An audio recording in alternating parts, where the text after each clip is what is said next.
Okay. Welcome, everyone. I know we're getting a little bit of a late start here. I hope everyone was able to get some food. I was introduced earlier this morning under a different name. My actual name is Tyler Bird. I manage our community team here at CARTO.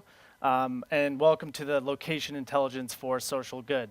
Now, someone, when we were planning this session, made a joke and asked us, so if this is the session about social good, does that mean that everyone else is bad or using technology for social bad? Of course, that's not the case. And I think we'll kind of explore the nuances of having the mission of technology be for social good, environmental good, and these kind of topics. Because it really is a different animal, and we're dealing with different levels of technical expertise and topical expertise as well. So you'll notice here to my left, we have a wonderful panel for you today. So after I give my little spiel, I'll give you a little introduction, and then we're going to hear from Ksenia Polotniako. I think I said that right. I've been practicing. She's a GIS specialist for Greenpeace, and she's based in the Moscow office. We also will hear from Adrienne Lorenzi, who works for the Global Partnership for Sustainable Development Data. He leads the API Highways, which is, in my opinion, a much needed initiative that connects developers and area experts, whether it be in development, environmentalism, or other socially focused endeavors to technology and data so they can leverage that and scale up their efforts. And we're also going to hear from my colleague, Jimena Martinez Ramos, who is a sales engineer at CARTO, but has an extensive background in working with nonprofits. So let me give you a little story about how I got into location intelligence. So my background is actually in the social sciences. Both my bachelor's and my master's degrees were international development. I focused on regionally in Latin America, thematically in urban development. And for people with my background, I think when we hear about data, location intelligence, GIS, these things tend to terrify us, right? We understand the issues and the challenges, but when you talk numbers to us, we're like, I don't know what you're talking about. So the one reason why I actually ended up in this field was because after years of working in nonprofits in Colombia and Paraguay and Peru, doing research in Uganda, focusing on things ranging from internal displacement to affordable housing, I was introduced to CARTO, which for me lowered the barrier of entry for someone with a social science background to start to use data to scale up the efforts of actually creating positive social impact in the areas in the geographies that we're interested in and passionate about. So I was introduced to CARTO as a student, and once I realized that for years I had been tackling and addressing these social issues without being data-driven, I actually can't imagine doing that now. So we're going to hear from people who did not make that same mistake and are actually focusing and using data, leveraging this technology to create that positive impact in society that that I think probably a lot of people here are interested in hearing about. And to actually give me a better idea of who's in the room, I'm curious if I could see a show of hands. Who works for a nonprofit? Any non-profiteers? Zero. Who works in the private sector? Okay. Any government? Couple governments? Anyone focused entirely on GIS? Data science? Okay, so we have a mainly private sector audience, which is fantastic because Adrienne will talk to you about why there's global partnerships that bring in the private sector, that bring in nonprofits and governments all into the same space, because at the end of the day, if we collaborate together, there's a lot more that we can achieve. So that's my little spiel, that's my little introduction. Without further ado, I will pass it over to Ksenia to tell us about her work at Greenpeace and some of the projects she's been working on. Hi, everybody. My name is Ksenia. I work for Greenpeace Russia in GIS department. And today I will tell you about how Greenpeace use CARTO platform for mapping. First of all, I'd like to tell that Greenpeace is a non-commercial, non-profit organization, which goal is to save our environment. And why do we need maps?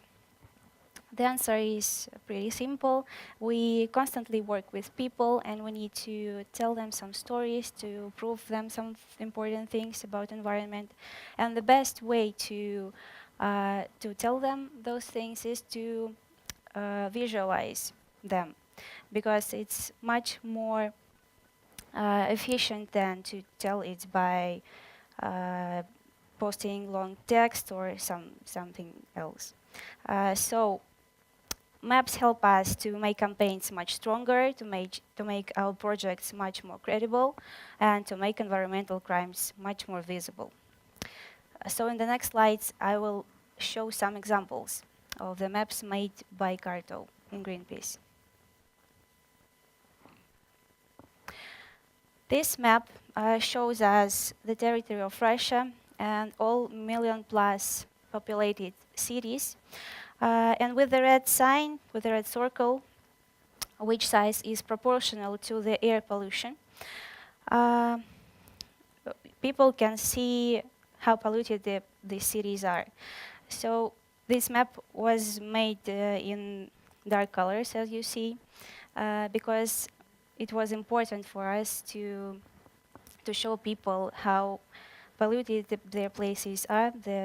And by clicking on each circle, you can see some additional info like the population, the density of population, and the percentage of car pollution as the most important case of pollution itself.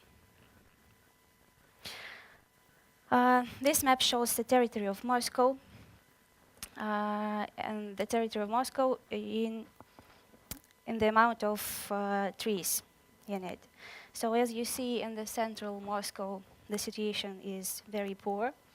And unfortunately, our mayor continues to cut down trees and to build houses. So this map was done to show people and our mayor to change the situation and to stop cutting down trees in Moscow. By the way, since the year of 2000, 700 of hectares of trees were cut down in Moscow. This map doesn't show any problem, but I love it because it's a map of offices in Greenpeace spread worldwide. There are pretty many of them, and by clicking on each office, you can see all the important information about it. Its location, its address, main campaigns, contacts, and useful links. And what is great about this map that it substituted the large list of offices on our website that was there before, and now you can easily navigate through all these offices and find the information you need. Yes, and this map is already posted on our website. This is an animated map which was done by our colleagues in Spain. Some time ago, they worked with some YouTubers, and they decided to go to the Arctic with our colleagues, with Greenpeace people. And this map shows the hashtag of the announcement that they are going to the Arctic during the first 2 days of the announcement. So this is the appearance of the hashtags around the world. Among static offices, which were shown on one of the previous maps, Greenpeace has 3 ships. Their names are Arctic Sunrise, Esperanza, and Rainbow Warrior. So this map shows the near real-time location of our ships. And it's pretty interesting about how it was done. A script in Python language was written, which collects location data about the ships, from the ships, converts it to the GIS format, and this file with the coordinates is posted to the server.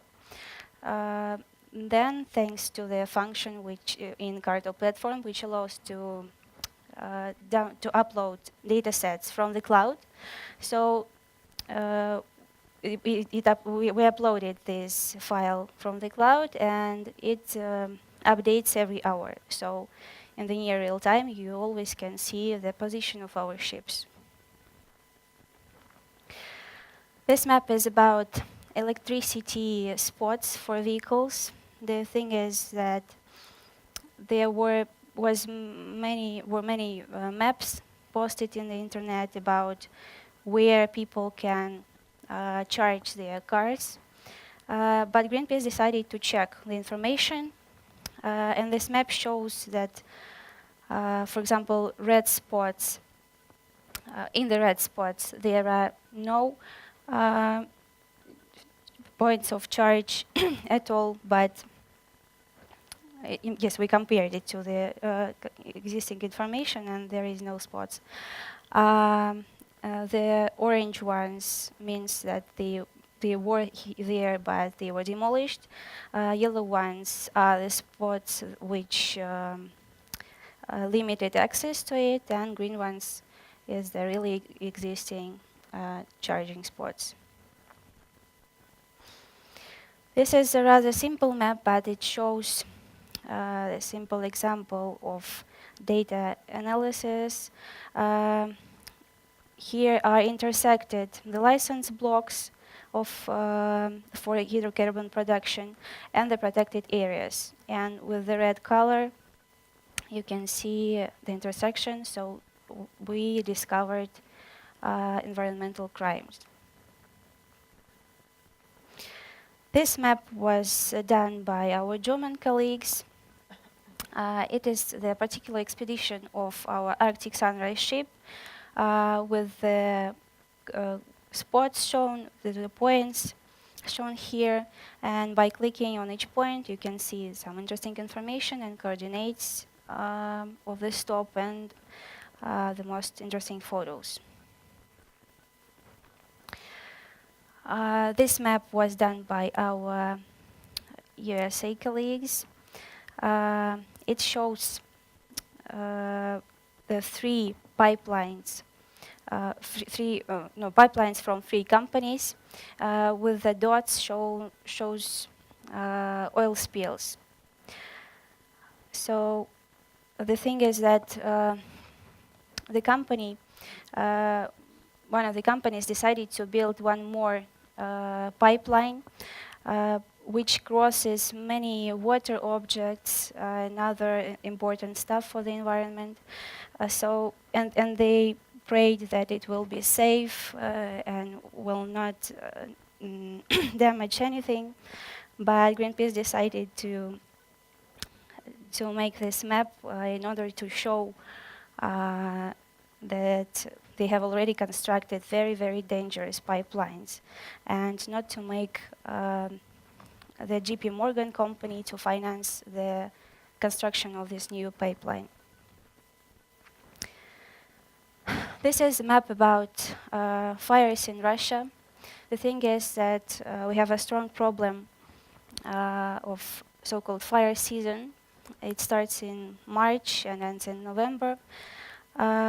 There are many forest fires in Russia, but we proceed to make fires less. So in this map, you can see with red dots hotspots, in all hotspots during the year 2017. And clicking on every region of Russia, you can see the dynamics of fires. Hopefully, in almost all regions, the amount of fires decreased. So we will hope that that fires will decrease everywhere in Russia. That's all from my side.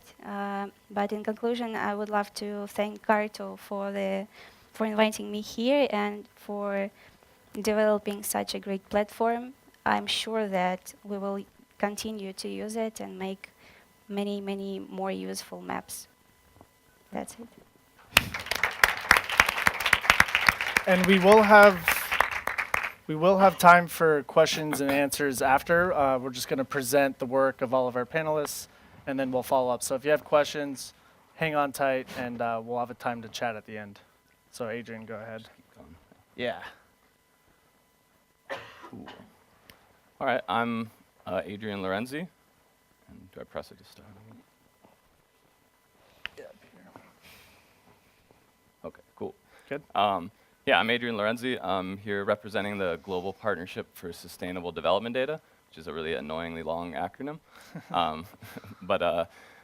Yeah, I'm going to talk about an initiative that I'm working on called API Highways, and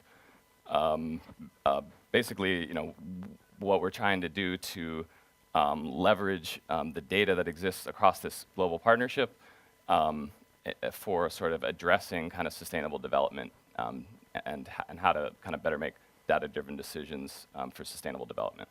And the global partnership, just to quickly discuss what that is, essentially it's like a big network of partners that span governments, so like country-level governments, private sector, and NGOs. And we have like over 300 partners that have lots of expertise, lots of data, and we just create a network of them, and that's kind of quite valuable. And with API Highways, it's about sort of connecting the data throughout that network and making it easier to operationalize for decision making, kind of at the country level. So basically, the problem the API Highways is kind of centered around. I don't know if we got a lot of data people obviously here. Probably feel like this guy, from time to time, maybe all the time. We're kind of in an age of data, information overload. There's just data everywhere. It's quite overwhelming. It's amazing, but it's also kind of overwhelming. So, we have all this data, but a lot of times it's just not in a format that's really easy to sort of use, and visualize or create an application that actually solves problems.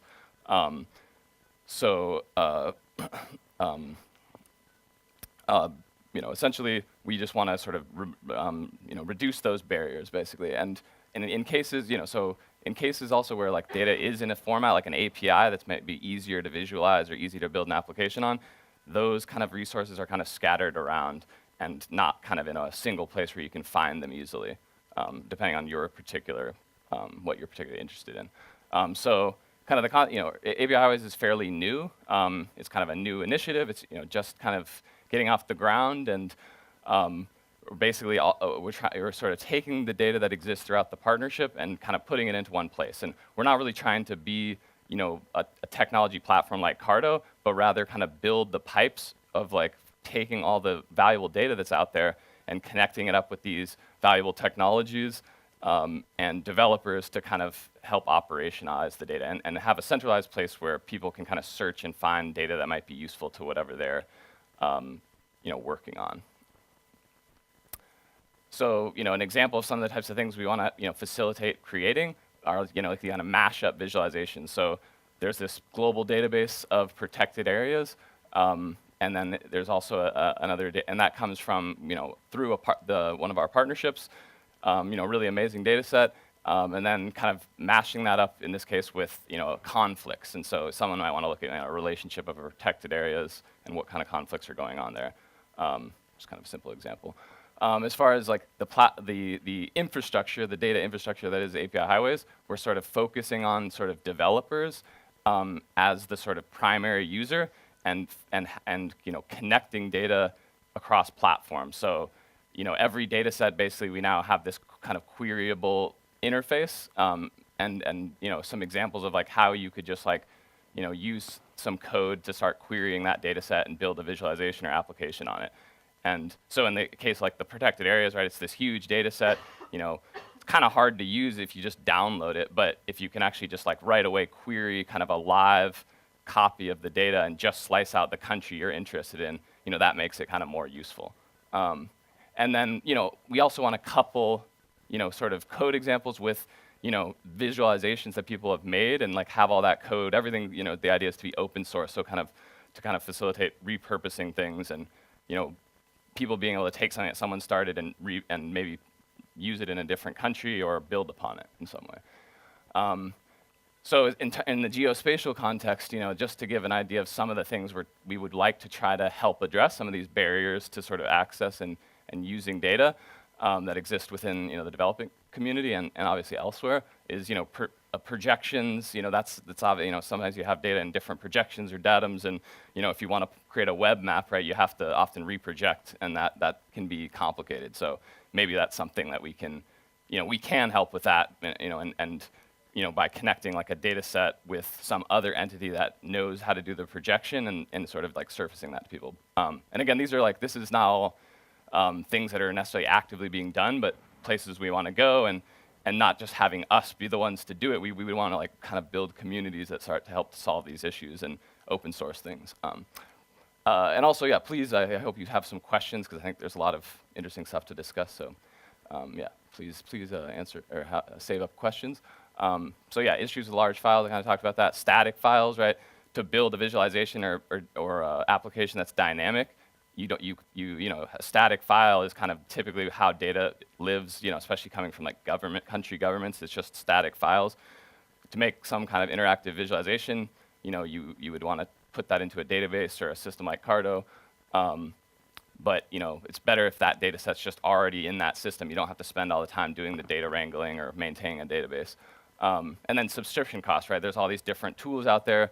A lot of them you have to sign up or pay a subscription or something. One of the things we're trying to do is just have you just register kind of through us, and then you kind of get access to a bunch of tools through like a single registration. So, and that can just help make it so you just don't have to do as many steps to like use this platform or that.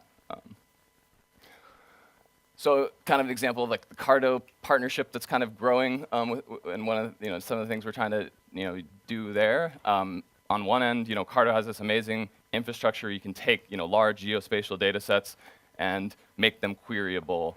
And again, have them in a form that's really easy to build applications and visualizations. And if we can just take all of that data that exists throughout the the partnership in all these different countries and from all these different organizations and sort of put it into CARTO, and then just provide kind of the out-of-the-box kind of interface API, that can just make it, or in a visualization, just kind of help spur usage of that data that otherwise would just be sitting as a static file and require a lot of time to kind of operationalize.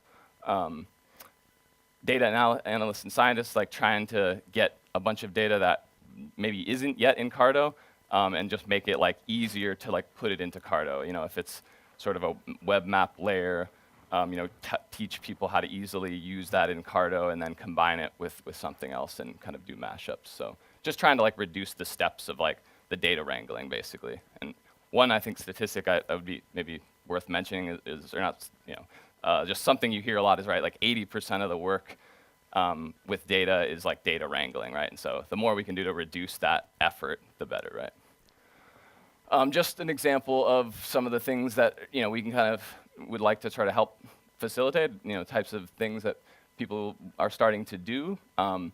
So in this case, this is a good example of like official data kind of being mashed up with unofficial data. So official is like a country is like stamped like, okay, this is like official data from this country. So like locations of mines in Sierra Leone, the government, has like a list of all the mines, and that's like official data.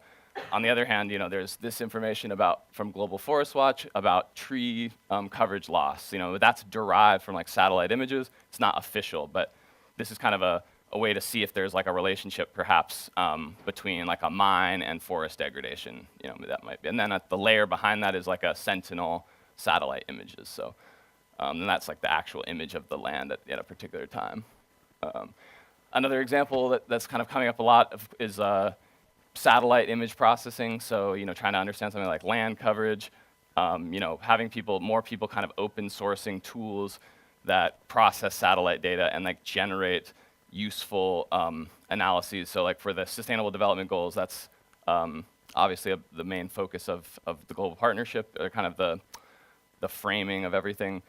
And basically a lot of these countries that we partner with, they don't have a lot of the data for, like, let's say something even as simple as land use. What percentage of their land is like urban, basically. They don't have that data from censuses because they just don't have the money to do it. But of course you could often derive that data from satellite images, and then that could eventually maybe become the official metric for that country on land use coverage. So cool, that's about all I got. So.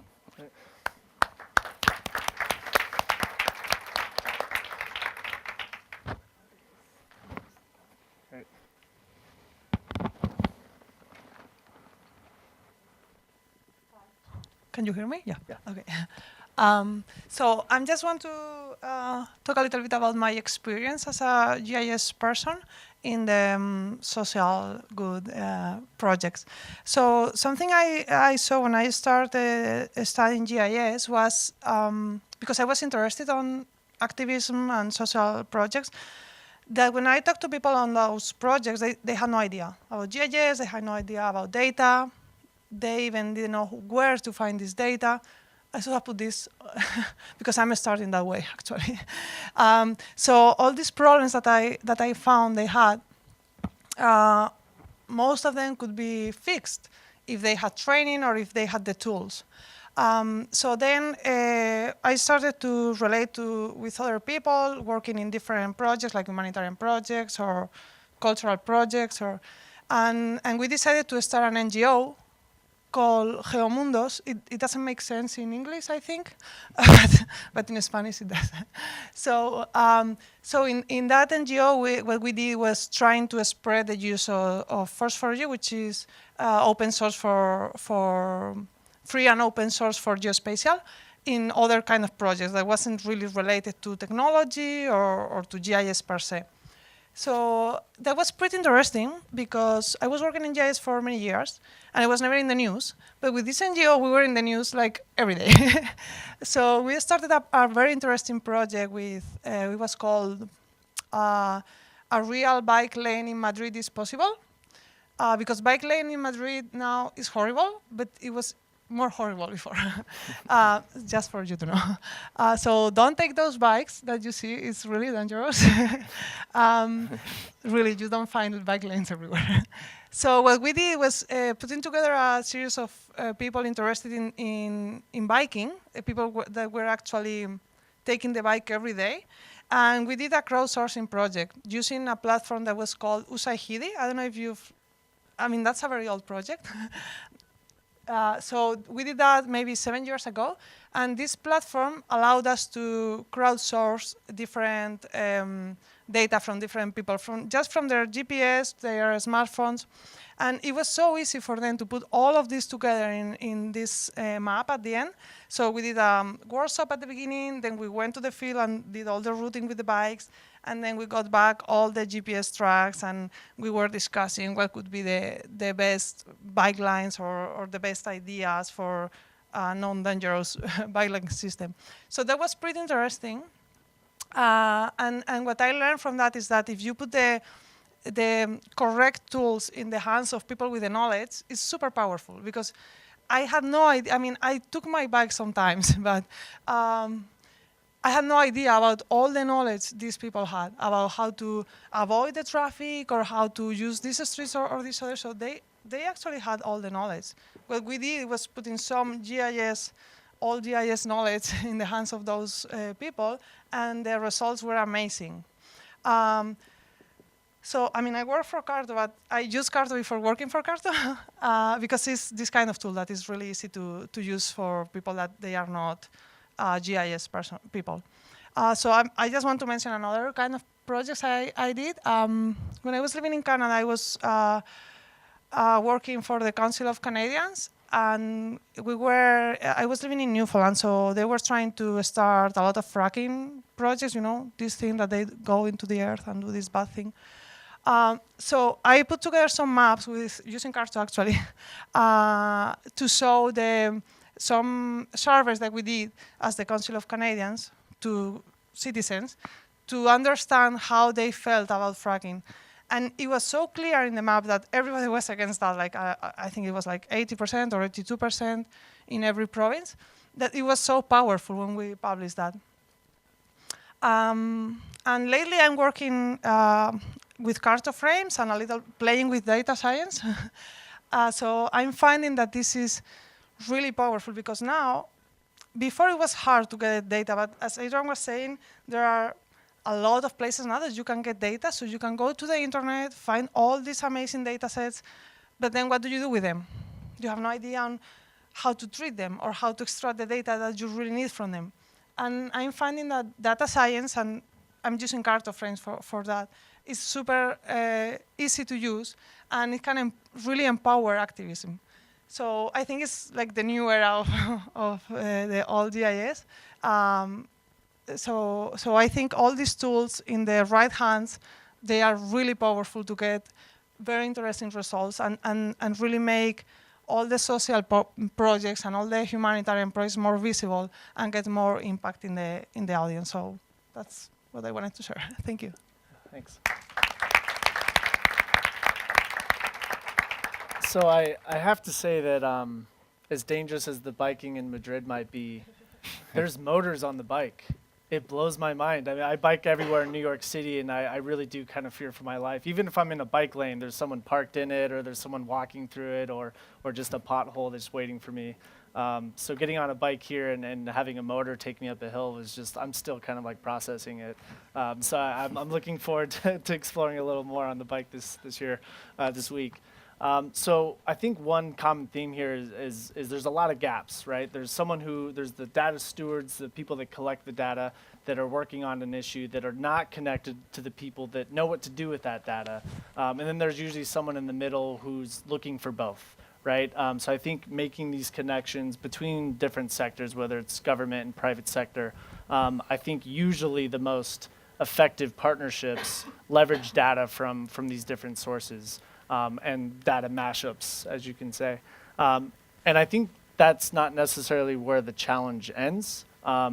Usually step one is getting a nonprofit or getting an organization to start allocating resources to, whether it be time or money or employees, to actually taking the time to dive into this data and to create visualizations and start using technology to tell stories. So one question I have about Greenpeace is you were able to show examples from Russia and the United States and Europe and Antarctica. And then I saw the other map that showed all your offices. So I guess one question is, obviously Greenpeace is using this technology and is leveraging data for these reasons, even real-time feeds that show where your ships are, right? To what level of penetration is there when it comes to GIS and location intelligence in Greenpeace? And is every office using this common language to speak to each other, or are there gaps even within the same organization? Okay, sure. Of course, we use GIS in Greenpeace, but unfortunately, not all offices use it, and even not offices know about GIS. So some years ago, on the behalf of Russian office, we decided to create a community called Mapping Hub. It's a community of Greenpeace people involved in GIS somehow, not professional ones. And we pay great attention to the education of our colleagues around the world. So we make skill shares, hold webinars on different topics. Even CARTO was one of our guests not so long ago. So now I can say that we have like not more than 10 offices with GIS people in it, but we going straight to the next high level. Mm-hmm. So adoption needs to be complemented with literacy programs and education, which I suppose is a relevant question for you, Adrienne. is this build it and they will come, build it and they will start to use it, or do you find that you're already attracting the right people to the platform, or is it just a bunch of people looking for data and not enough people there saying, here, I have data, I want to share it? So what are you kind of seeing as the first challenge there? Yeah, I mean, I think things are probably too early to say too much detail, but the one thing I think it's been, there's definitely a lot of organizations that are really, I think what gets the organizations in the partnership most excited overall is the idea that they can publish their data somewhere where it can be more easily discoverable by like more technical types. So that gets a lot of people excited, and so that data providers have definitely come and like they're willing to invest effort in like piping their data into the to the infrastructure. So that there's definitely that, and then on the other end is like the country level side. That's definitely challenging because like we've been focused, or so far I've kind of had some conversation with folks in like Ghana and Sierra Leone, kind of primarily at this point. And yeah, over there, there's just like major gaps in like technical literacy and just like issues of even like trying to set up a conference call. That's difficult because like power goes out, and like there's just it's hard to even know like where is the right level to start when it comes to making an impact. So I think that's kind of something that's come up a little bit is if for example, they're mostly using paper right now for like in a lot of these places for like recording data. Even getting data into a spreadsheet's kind of a leap. So yeah, I don't know. That's kind of another issue at play, I think, is how do you even if you create a visualization, does that even mean that they can use it? Like even if I mean, how do you really know that things are actually going to have an impact? In order to know that, you really have to look at the local level and what's going on. So another thing that I think we would like to try to do is create sort of like communities at the local level of people, and try to kind of pipe in expertise and kind of start sort of some kind of community where you generate kind of local knowledge, local technical expertise, and kind of connect that with the data and the issues there, and try to see if that can grow. But that's that's the idea. I don't it's in practice. We'll see how it works out. Right. Yeah, customizing the approach based on local context, right? Yeah. It's not across the board. Every organization is going to adopt technology in the same way or have the same access to. And they're all at different level. Yeah. Right. Yeah. Is there any questions from the audience that anyone wants to ask? Any comments? Any experiences in the field that you'd like to share? I'm curious if anyone in the private sector has collaborated in this space at all. Yeah. Oh, Charlie, go nice. ahead. Or is there another? Okay.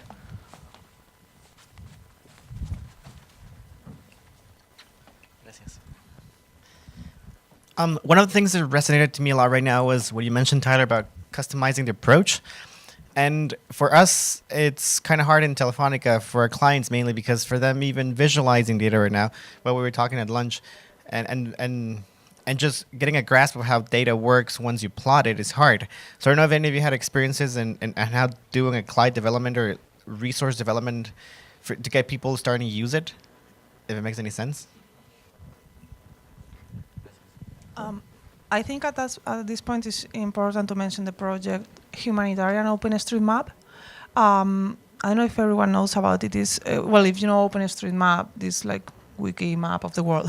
The humanitarian team is trying to get data on the field of every country that has no cartography at all. So I think that's a really good example on having the same kind of approach, which is taking the data, like the roads, the buildings, what is going on in the field. People are getting trained, but with it, like you bring your GPS, your big piece of paper, and you start organizing a workshop there, and then they learn to do it, and they just keep doing it and keep training the rest of the people, and is spreading across different communities. And I think this project is really empowering because people that are suffering from the lack of data are the ones collecting the data. And that's for me like really important because they are putting all their interest into that, and they know how are they going to use this data.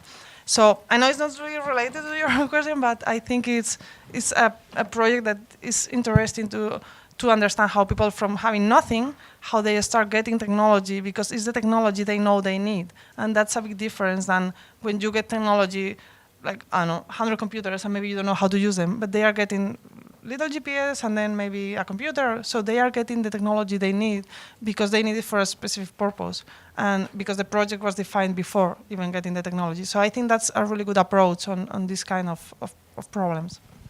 One thing I'd like add to that, with OpenStreetMap, I think in terms of like the community development side and like how to kind of engage people and start to build that technical expertise, I think OpenStreetMap is an incredibly, has been incredibly successful with that and like getting people into GIS. And I think one of the key ingredients there is, forming local communities. But one of the reasons that works with OpenStreetMap is because people sort of, they can see, they participate in the data in some way. Like if the data is just like someone else is like, oh, here's a bunch of data on your country, but you had no input into that at all, so you don't even know how it got created, you're not going to be very engaged with that. But if you literally like created a data point that now becomes part of a data set that's now being used for other things, that's like, as someone from the country, that really is going to engage, really does a lot to engage you and to start to want to learn more. And I think that's maybe one of the reasons why OpenStreetMap has been so successful. They have like all these kind of organically formed communities all around the world that are kind of decentralized and really doing a lot to like educate general populations of people on GIS and yeah. Great. I think the arrival of new people is a good sign that that we're about out of time. So thank you very much to our panelists, and thanks for everyone for coming.